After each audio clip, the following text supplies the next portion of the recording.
Well, the viewers are going to get a real treat this week. Yeah, there's going to be a review of 3 episodes. Sean, both of us went for the Nacho Libre background. We'll let the viewers decide which one of us got the better. I think yours is the better moment, but mine is the better picture quality. Oh, there we go. Okay, good enough. The Eagle powers. Give me no powers.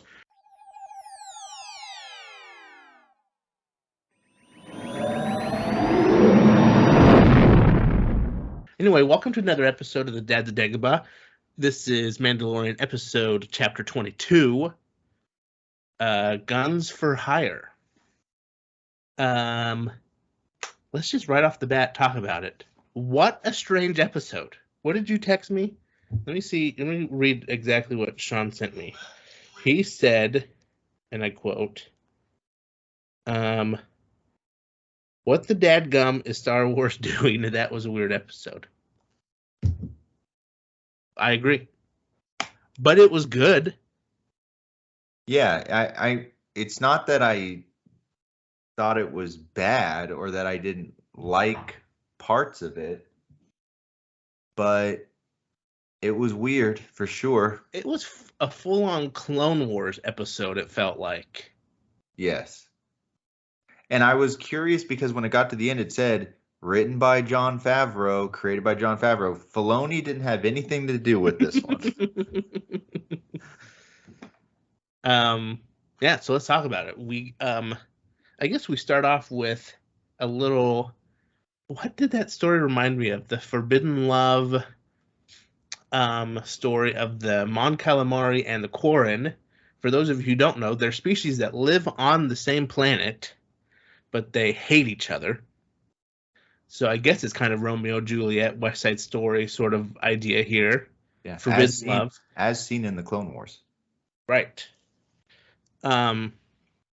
So that had me laughing. That it was so over the top and weird, so campy. It felt like that. Like, Very okay, they're totally playing this up, and this is funny now.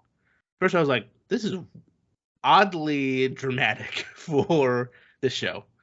Well, obviously, I mean, the whole episode was kind of campy. Yeah. No, so it set the tone. I felt like it set the tone for a campy episode. I was waiting for them to kiss. Well, they did. They did. Well, not really. She just touched his face with her tentacles. A little Last of Us kiss almost. A little reach out there. And can I say too, I understand that not every single Mon Calamari character has to talk like Akbar and Radis. But when they don't, it throws me off a little bit. Yeah, it does. It does. We need the general's language. In Return of the Jedi, Akbar and his entire crew on the bridge of his ship during that battle of the second Death Star, they're all talking that same accent and inflection, and then Radis the same thing. Oh yeah, totally. So then when you get... This is teenager though, right? Yeah, but I mean, it felt like I was voicing the character and not doing it. Just this is my normal voice, just a normal American accent here. But it's fine. It's fine. Was that Bacta she was swimming in? I assume not. I don't think it was. At first, I thought it was, but now I think it was just some water from Mon Calamari. Yeah, I agree. So knowing what happened last episode and that Moff Gideon has escaped, as soon as you see the ship, you think, oh, it's Moff Gideon. And they kind of tried to set it up a bit, it seemed like, in the previously on segment.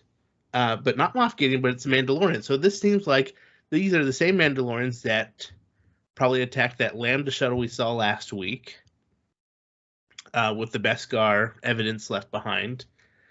Moff Gideon not here right now, but these are mercenaries for hire who have a contract they're doing. Just like any other bounty hunter, they've been hired to get some money, to get a person and bring them back. So And I mean, some of they are the ones that used to follow Bo-Katan, and one of them on the bridge of that ship I recognize as the I don't know her name unfortunately, but the WWE wrestler Uh-huh. woman that was in last season. Right. Yep. In some of the episodes with Bo-Katan and used to be part of Bo-Katan's squad.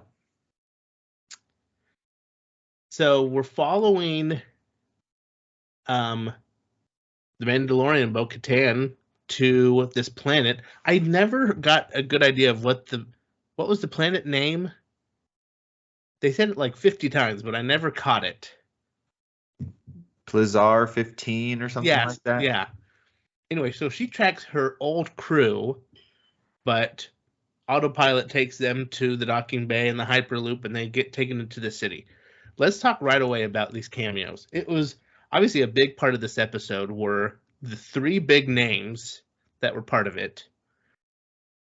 First, we had Jack Black and Lizzo. What did you think of that reveal? I was shocked, and it immediately kind of took me out of things. Yeah, it took me out too. Like I love Jack Black. I like Lizzo. Like I don't have any problem with them. But it felt like a parody. It felt like they were spoofing Star Wars or something. Like it felt like when, if you're a fan of The Office, all those years ago at the Emmys, they did the intro to the Emmys where they like filmed like a cold open of The Office characters in the Office setting, but it wasn't actually The Office. That was the vibe I was getting here. Yeah, set and felt off. They are celebrities doing cameos in a Star Wars cold open for like SNL or like an award show, and it's like not actually Star Wars, but it's like a very on the nose celebrity cameo fake Star Wars. Listen, they did fine. I mean, yeah. They're not integral to the story. We know they're not going to be recurring. Are we just taking Star Wars too seriously, do you think? Or, I mean, Jack Black's probably one of my favorite actors out there. So I'm happy that he's in Star Wars. I don't know that. I don't know. I don't think that we're taking it too seriously. I think that it doesn't, and I'm sure many people disagree. To me, it didn't fit the tone of the show. Like it doesn't fit the tone of what the entire show has been. Yeah. And so I guess if you say, well, you're taking it too seriously, I'm like, I'm not mad that they did it, and I'm not saying they did a bad performance or anything like that. I'm just saying it was jarring. And maybe it was more jarring because it was both of them. It was two big actresses, right then. Yeah. Anyway. And then we got Christopher Lloyd. Yeah, Christopher Lloyd's right behind him too. And you know what I would say is Christopher Lloyd's character of the three worked the best. Yeah. Because even in a short, contained 45 minutes where their entire character arcs are happening right here, he actually had an arc, and some kind of nuance and depth to his character, some layers there. Whereas Lizzo and Jack Black were just like kind of clueless. It was like they were borderline comic relief, but they weren't actually comic relief. I think they were comic relief. Yeah, but it wasn't. Yeah, I guess. Yeah, they were, but they were also, I think, somewhat like the dialogue that Favreau was writing to me was like somewhat serious for them. Yeah.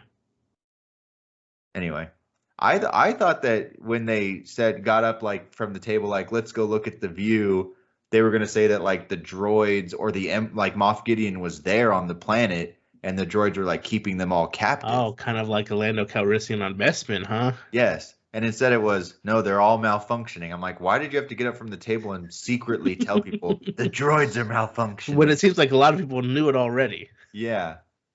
They're literally throwing garbage at people in the streets. Like this isn't like a secret within the city. We then go to the Ugnaughts. We've seen them before, both in the first season of The Mandalorian with Krill, and even the pirate last episode was an Ugnaught. Anyway, they have this data pad that tells them exactly when the droids are going to malfunction, but it's not their fault. I thought that was a fun scene. Not their fault, but here's all the information you need about the things that are going wrong. Now, here's my question. They know a droid's going to malfunction at this place. Then they go and he starts kicking droids and one malfunctions. Is this a That's So Raven thing where they see the future, but then they can't actually stop the future because it's going to happen anyway? Or... Yeah, I think if you think too hard about that part, it's going to fall apart, because in hindsight, looking back on it, if what really was happening was Christopher Lloyd had injected these nanobots into the whatever, I don't know, remember what they called it. Is it all of the droids have it? No, it was just at that specific droid bar, there was a batch of the drink that they gave them that had it in there. So I'm like, so did the Ugnaughts figure that out, and that's how they were tracking who was going to be next? I'm like, how did the Ugnaughts know where the next malfunction was going to happen unless they knew it was tied to the droids that received the batch of this drink from this droid bar? That's the pattern. Anyway, I forgot about the Ugnaught thing until right now, realizing all of that was then irrelevant. Like, how did they know that? They were in on it the whole time. Maybe they were in on it. Yeah, it does kind of fall apart. So the super battle droid gets red eyes, and we all know as soon as something has red eyes in Star Wars, it's bad. Very much like Princess Leia's droid from Obi-Wan Kenobi. Red eyes. I'm bad now. Oh, yeah. Starts running through the streets. Listen, what's its purpose? What is it? Is it just running? That's how it's malfunctioned? Yeah. I didn't get that either.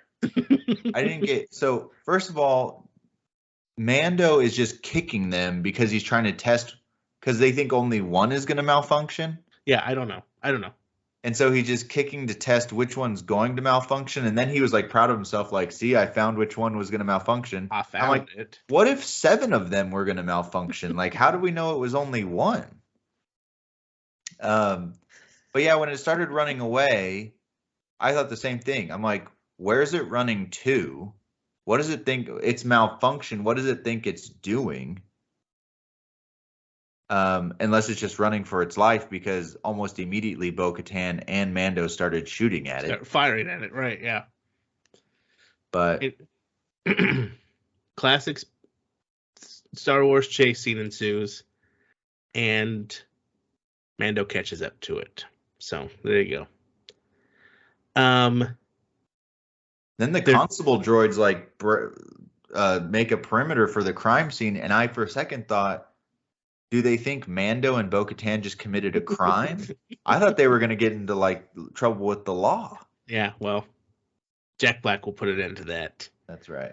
So then we go to a droid bar, and this to me was the funniest part of the episode, was when they walked in and it was just silent. And I thought there's going to be the classic line, hey, we don't serve their kind here. That's what I was waiting for. It didn't happen, but I was waiting for it. Yeah. Would have been hilarious. But I thought it was funny. All the droids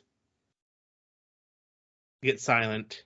They go to the bar keep, and they get exactly the information they need right away. Listen, we can talk about all these plot holes and stuff. I think the whole point of this episode wasn't this droid thing, right? This was just a fun part. Maybe there's some hidden meaning I'm supposed to be getting out of it, but I'm not. But ultimately, they find this drink that the droids were having that reprogrammed them, that also had the signature printed on each of the nanobots of who did it. What type of criminal does that? Well, one, I feel like there was some dialogue in this droid bar about like the droids or the bartender acknowledging we're going to get replaced by humans. We don't want to be sent to scrap piles and become obsolete. Like we still have a lot left to give. And I thought in my head, I'm like, what's the real world message of this? Yeah. Like, anyway, and he's like, organics made us, like humans made us. And I'm like, I don't get, usually you can kind of parse out what the maybe societal or political message is and something like that. It But I'm almost seemed like, at first it was like anti-democracy, because they're like, oh, the people have voted this and oh, the people have voted that, and it's so hard to do anything because the people voted this way. I'm like, is this an anti-democratic episode? I don't understand what's going on here. yeah. And so I didn't know. I'm like, are we supposed to feel bad for the droids? I Like, don't know. and therefore in the real world, we should be more supportive of like automation and droids replacing human Yes. work. Is that what they're Which, saying? I mean, obviously, I think all of us on paper, it would be nice if all labor was taken care of by machines and we could just live a life of recreation for the rest of our lives. But, we can't all live on Plar 15. That's exactly how they were saying it. Yeah, as soon as literally they said it so much, I consciously thought in the episode by like the fourth time they said it, I consciously thought I can remember this for when me and Joseph filmed tonight, and then as soon as we started recording, I'm like, I don't know what it was. Plaisir 15. Plaisir 15. Or Plaisir. Plazir. Plaisir. Yeah, so the droids don't want to be turned into scrap, so they will help. Why haven't they helped in the past? I don't know. And one a little Easter egg, we saw a few Captain Rex droids in there, DJ Rex from yes, Galaxy's Edge, right? Yes. Uh-huh. From the old Star Tours ride. He used to be the captain on the Star Tours ride, and then he was retired, and he's now the DJ at Oga's Cantina at Galaxy's Edge. So is that the bar, or is that a restaurant, or? Yeah, it's a bar. Did you go there? It's a cantina. Oh, is that where you get like the blue and green milk and stuff? No, that's outside at the milk stand. Oh, okay. You can get different alcoholic beverages at Oga's Cantina. One of them is the fuzzy tauntaun that like numbs your mouth.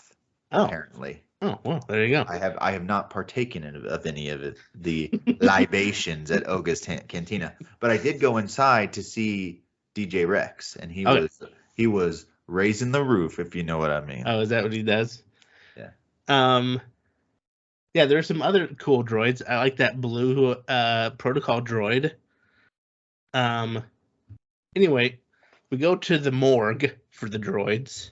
We also saw that Mando still has some hatred, some bitterness towards droids. Totally understandable. And for the first time, they decide to take a blood sample and look at it under a microscope. Not blood, whatever the drink was. Yeah, an oil sample, some sort of fluid sample. Yeah. And it has all the information on it. Basically, Christopher Lloyd, whatever his name was, is a bad guy who is changing the mind programming of the droids and causing them to go back to the original programming. And eventually we find out he was a separatist or a supporter of the separatists and thought Count Dooku had a lot of good ideas.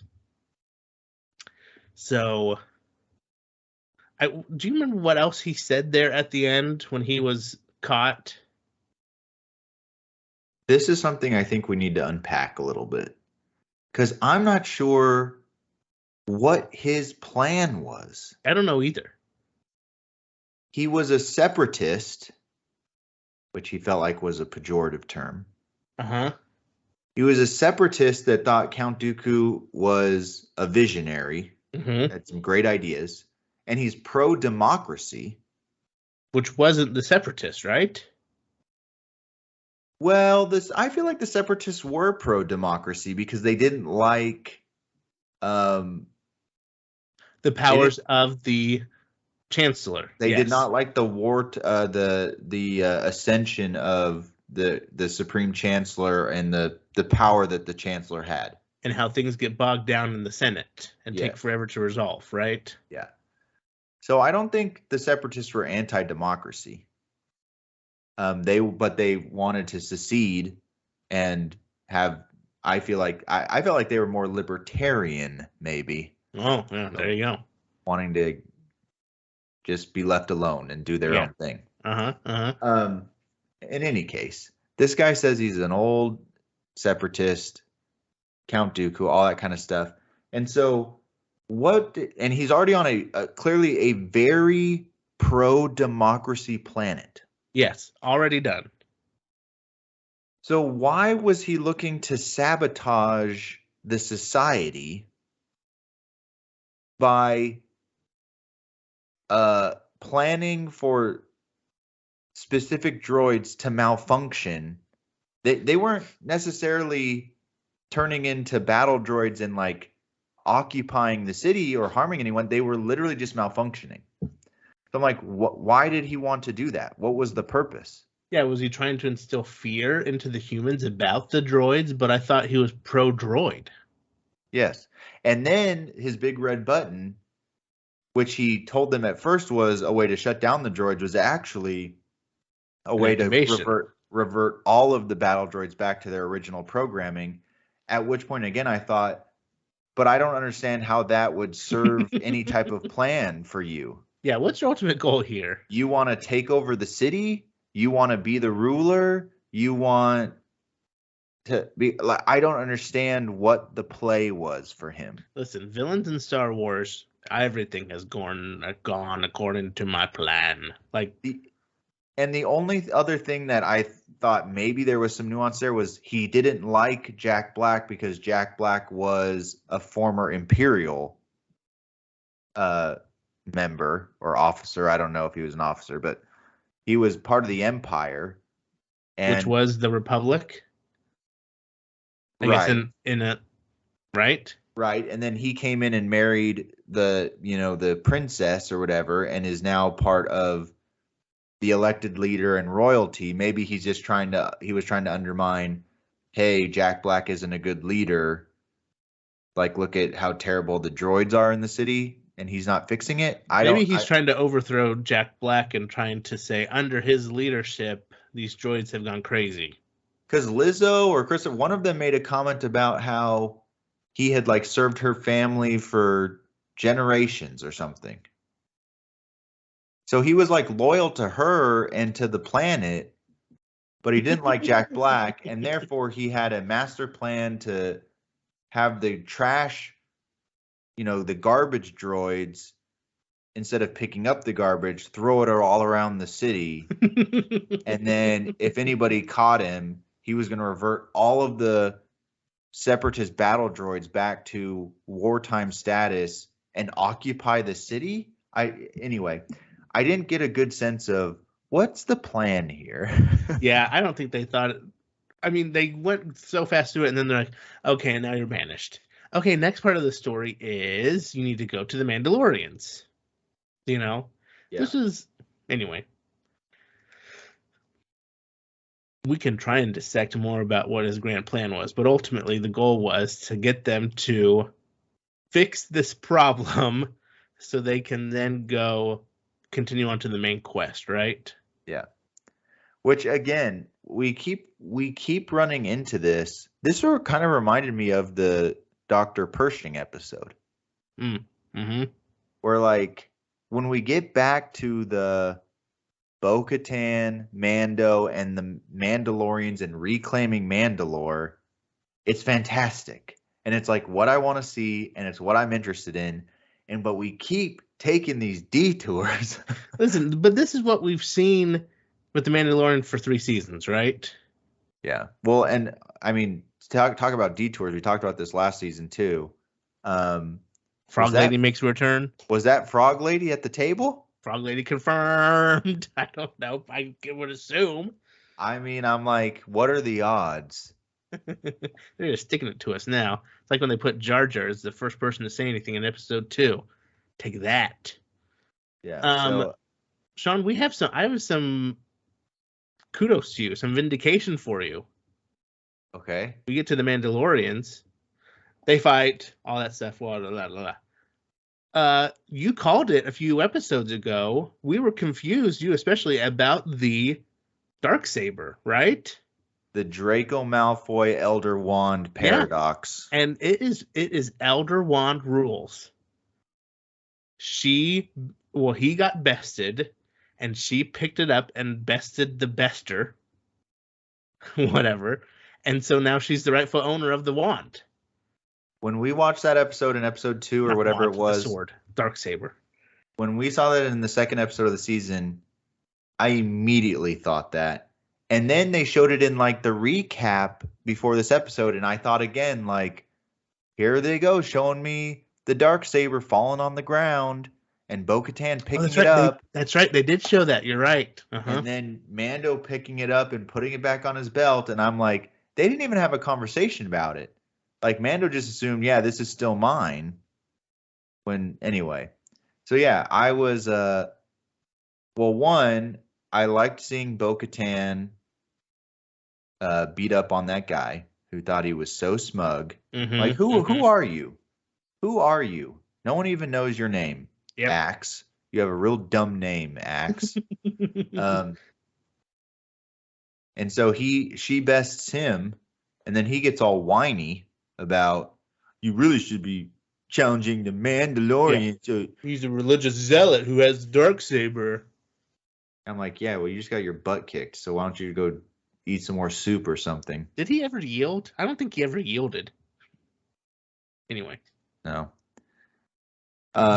This solves the problem that we foresaw in the end of season 2, where we talked about there's going to have to be a fight between Bo-Katan and the Mandalorian. How is this going to work?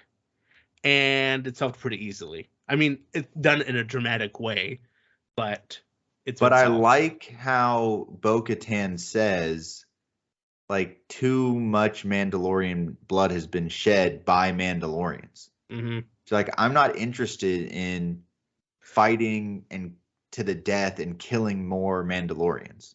Yeah. I also like that, she basically stands up for Mando and says, hey, even though he's not maybe a biological descendant of Mandalorians, he is a Mandalorian. Just as much as any one of us. He took the creed and he's walking the path. And I feel like that there's a lot of good kind of messages in that type of narrative. Oh yeah, for sure. Oh yeah, totally. Anyway. Yeah, so Mando gives his little speech like, hey, on Mandalorian, when Bo-Katan was hallucinating that she saw a mythosaur, still don't believe her that she saw one, but she says she did. So, I mean, but that's not the point of this story. I was captured by a droid machine alien, ET alien with one eye, a Dianoga maybe, and a big scarab beetle. I like it. And I lost the Darksaber, and Bo-Katan then killed my captor and took the Darksaber, so she defeated the person who defeated me. And so through transitive properties and the algebra you learned in 6th grade, she's the rightful belongs to Bo-Katan. And then what I didn't get is that they all needed this Axe guy's approval to say, I mean, Mando's like, so it's rightfully hers, right? Silence. He's like, Bueller. She so just defeated him. She's in charge now. I know. He had to ask again. He's like, so I do just need a verbal confirmation from everybody. You're sitting in the exit row. I need a verbal confirmation. It is hers, right? And they're like, he's like, yeah, it is. So just in the episode where it felt like he knew how to wield it without it dragging on the floor, he gives it up. So is that arc ever going to be tied up, or? Well, I mean, It never was. Go ahead. It never was his to begin with. I mean, it was his after he defeated Moff Gideon, and when he was fighting on that planet in Book of Boba Fett, but he couldn't wield it very well. And it was all about you need to make a connection with it, and it needs to be part of you, and all of this mumbo jumbo. But she could wield it just fine when it did become hers, right? Right. Yeah, so I think that the character arc of him needing to become one with it and learn isn't necessary to continue to pursue that. I personally have really enjoyed that Bo-Katan to me feels like just as much of a main character as Mando does. Mm-hmm. You know, the first season of Mando, I feel like it was him. And everyone else, there were side characters, but it was him. Even like Cara Dune, to me, was sidekick. There was no other main character. And Bo-Katan, to me, this season has really emerged as she's not a sidekick. Like, she is a equal main character in my mind to Mando. Yeah. Great. I like it. I like it too. But can I share one more thing that I'm a little concerned about, Joseph? I see a sizable fleet here of like 6 or 7 of the starships that Bo-Katan flies personally. A large Imperial cruiser. And I don't know if maybe they're just all in the barracks taking naps on the cruiser, but I saw about less than 15 Mandalorians in that scene. And in the covert that's now settling on that prime tract of land that High Magistrate Reef Karga has given them. Desolation. Hey, at least there's no giant monsters, right? Over by the lava flats. The whole thing is just lava flats. You know, there's maybe about 20 Mandalorians in that group. So, you know, we're up to about 35 Mandalorians here total, if we're being generous. And I'm just thinking, this doesn't feel like the scale that it needs to be to reclaim a planet. Well, there's nothing on the planet. Remember the end of Last Jedi, the greatest movie ever made? How big was the Resistance? The entire Resistance fit onto the Millennium Falcon. Right? You're using that as like, that's a good thing? Like, good comparison? They still won the day. Eventually. Because they got the entire galaxy to show up in their, you know, it was basically another Dunkirk where just the private citizens showed up in all their ships. Lando got them all there through the crazy mist of redness too. It's not a navy. They all had their wayfinders. It's just people. Oh, what a terrible movie. Anyway, yeah, that's a good point. There's not many Mandalorians, are there? Yeah, and I guess so we have 2 episodes left. Uh-huh.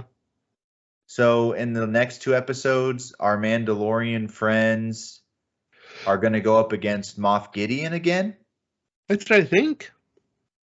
And I guess my question is, will we get some sort of reveal or explanation why Moff Gideon even cares about Mandalore? Or is Moff Gideon trying to stop them from reclaiming Mandalore? Listen, and if so, why? This would be a lot easier question if we'd actually seen Moff Gideon this season. Let's say for the last 2 episodes. Maybe he was in the Bad Batch season 2, and I just haven't watched it yet.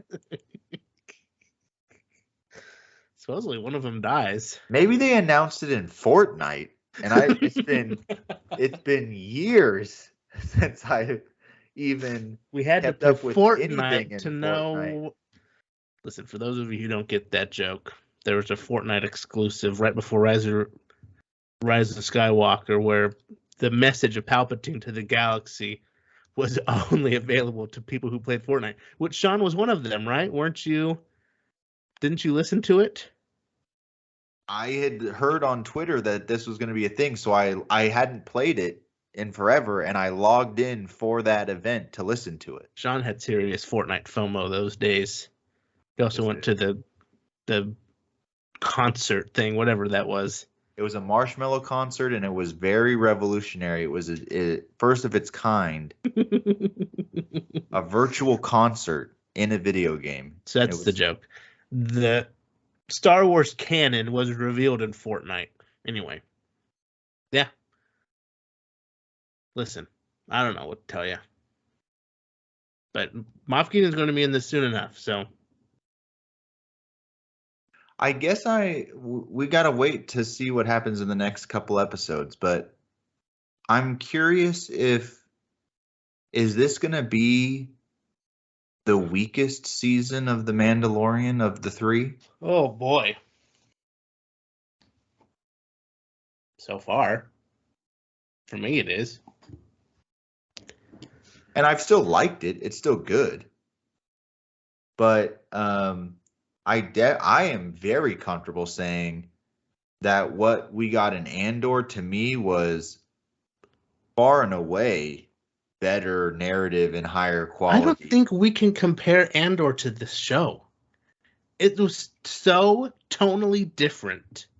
Yeah. Than anything we'd ever seen before. Yeah.